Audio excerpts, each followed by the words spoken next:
जैसे जैसे पूरे विश्व में एआई का यूजेस बढ़ते जा रहा है, वैसे ही वैसे पूरे विश्व में रैम और स्टोरेज के प्राइसेस भी बहुत ज्यादा बढ़ते जा रहे हैं, जिसकी वजह से पूरे वर्ल्ड में स्टोरेज और रैम की शॉर्टेज हो चुकी है, जिसका सीधा असर पड़ा है मोबाइल और कंप्यूटर मार्केट पर। जहां पर पहले आपको जो SSD 15,000 में मिल जाती थी, अब उसकी प्राइस बढ़कर 50,000 तक पहुंच चुकी है। मतलब 3 से 4 गुना स्टोरेज की प्राइसेस बढ़ चुकी है। और सभी मोबाइल कंपनियों ने अपने मोबाइल के प्राइसेस बहुत टाइम हो गए बढ़ाना स्टार्ट कर दिया था, कभी 1,000 कभी 2,000। मतलब सभी स्मार्टफोन कंपनियों ने अपने स्मार्टफोन की प्राइस 30 से 40% तक बढ़ा दी है। अभी तक एप्पल ही एक ऐसी कंपनी थी जो बेस्ट प्राइस में बेस्ट प्रोडक्ट के साथ आती थी। जैसे उनका मैकबुक नियो हो गया, मैक मिनी M4 हो गया, ये सबसे बेस्ट प्राइस में आने वाले सबसे बेस्ट प्रोडक्ट थे। पर रैम और स्टोरेज की शॉर्टेज से एप्पल भी दूर नहीं रहा। अब एप्पल ने भी अपने सभी डिवाइसेस के प्राइसेस इंक्रीज कर दिए हैं। जैसे मैंने ये एप्पल का मैक मिनी M4 एडिटिंग के लिए 55,000 का खरीदा था आज से कुछ महीने पहले, वही मैक मिनी M4 की प्राइस अब 94,000 हो चुकी है। जो मैंने मैक मिनी M4 लिया था वो स्टूडेंट ऑफर पे लिया था, जिसकी वजह से वो मुझे 56,000 का पड़ा था।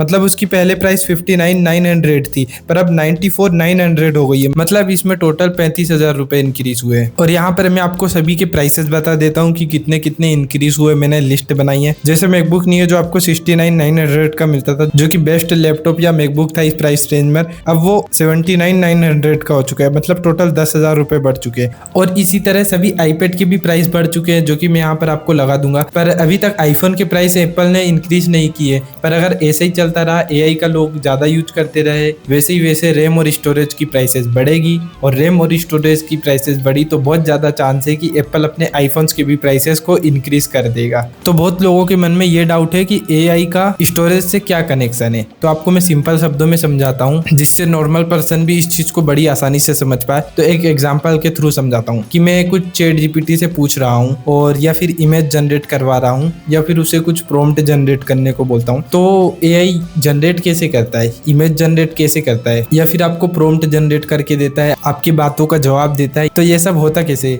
ये होता है एआई के पास स्टोर्ड डेटा से। आप जितना भी उससे बात कर रहे हो, उससे मैसेज कर रहे हो, या फिर उसके साथ इमेज जनरेट करवाने की ट्राई कर रहे हो, तो एआई उस डेटा को स्टोर करके रखता है। और डेटा को स्टोर करते हैं वो डेटा सेंटर में। और डेटा सेंटर में डेटा स्टोर करने के लिए उनको जरूरत पड़ती है स्टोरेज की। और जब इतने ज्यादा लोग एआई का यूज कर रहे हैं तो उन्हें डेटा बहुत ज्यादा मिल रहा है, और उतने डेटा को स्टोर करने के लिए उन्हें बहुत ज्यादा स्टोरेज की जरूरत पड़ रही है। और स्टोरेज की इतना ज्यादा डिमांड हो गई है जितना कि कोई भी कंपनी फुलफिल ही नहीं कर पा रही है। मान लो कोई कंपनी अगर per day 100 GB data store करने के लिए स्टोरेज चीज बनाती है, लाइक SSD या पेन ड्राइव 100 GB बनाती है, तो डिमांड 110 GB हो चुकी है। आज की डेट में इतने ज्यादा लोग यूज कर रहे हैं एआई कि उन्हें डेटा स्टोर करने के लिए बहुत ज्यादा स्टोरेज की जरूरत पड़ रही है। उतना स्टोरेज अभी कोई कंपनी बना ही नहीं पा रही है, जिसकी वजह से SSD, hard disk, pen drive, इन सभी की डिमांड बहुत ज्यादा बढ़ चुकी है। और मोबाइल कंपनियों के लिए भी सबसे बड़ी परेशानी हो गई कि वो अगर 128 GB देती है, 256 GB देती है अपने मोबाइल में, तो जो 128 GB से 256 GB पे जंप करेगी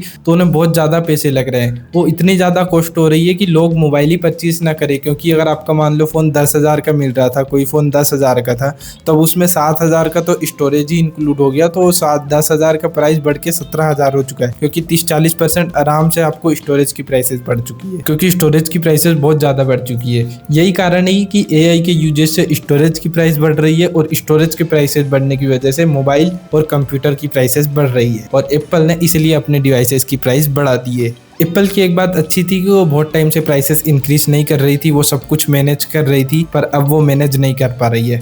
तो आप ही सोचो ये कितनी बड़ी प्रॉब्लम है कि एप्पल जैसी कंपनी को भी अपने प्रोडक्ट की प्राइस इतनी ज़्यादा इंक्रीज करना पड़ा। तो ये जो स्टोरेज और रैम की शॉर्टेज आ चुकी है विश्व में, वो एक बहुत बड़ी प्रॉब्लम है जिसे सोल्व करना जरूरी है। अब पता नहीं कौन सी कंपनी सोल्व करेगी या फिर इसका क्या सोल्यूशन मिलेगा, पर लोग तो यही का यूजेस करेंगे। मैं खुद भी करता हूँ, पर उसके पीछे जो जितनी पावर लगती है डेटा सेंटर्स को उस डेटा को जनरेट करने में, उसके बारे में शायद हम क्या ही सोचेंगे। तो बस आज की वीडियो बहुत सिंपल सी थी, 3-4 मिनट की वीडियो रही होगी या 4-5 मिनट की। इस वीडियो का मकसद मेरा यही था कि मैं आपको समझा पाऊँ कि एआई के यूजेस से कैसे स्टोरेज की प्राइसेस बढ़ रही है, और कैसे स्टोरेज की प्राइसेस बढ़ने की वजह से मोबाइल फोन्स की और बाकी SSD, पेन ड्राइव, इन सब की प्राइसेस क्यों बढ़ रही है। तो आई होप आपको अच्छे से मैंने समझाया होगा। मैं अपने चैनल पर ऐसी और भी वीडियोस लाते रहूँगा, तो ऐसी और वीडियोस देखने के लिए मेरे चैनल को सब्सक्राइब करें। और मैंने अभी कुछ दिन पहले मैक मिनी M4 लिया था, जिसकी रिव्यू वीडियो ये रही, तो आप जाके देख सकते हो। और साथ ही मैंने DJI Osmo Mobile 8P भी लिया है सिनेमैटिक शूट करने के लिए, तो अगर आप वो परचेज करना चाहते हो तो ये रिव्यू वीडियो और